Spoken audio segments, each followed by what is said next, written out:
Welcome to another Trend Micro how-to video. In this video, we will show you how to disable the browser exploit prevention feature from the Apex Central web console for isolation testing. Browser exploit prevention protects users from accessing web pages that may contain malicious scripts. Now let's go ahead and log into the Apex Central web console.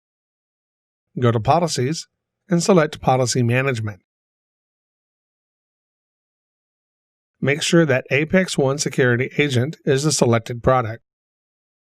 Click on the test policy that was copied and created from the current policy.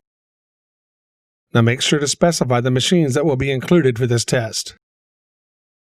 Now find the Web Reputation settings, then click to expand. Under Browser Exploit Prevention, uncheck Block Pages Containing Malicious Script. Now click Deploy, and wait for the policy to be deployed. Also, please do take note of the policy version. On the agent side, to verify if the policy was deployed successfully, right-click on the Security Agent icon, then click on Component Versions.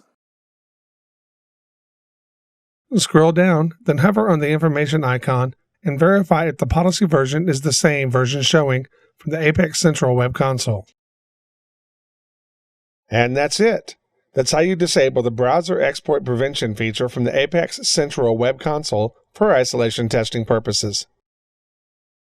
For more how-to support videos, please click the Trend Micro button to subscribe now.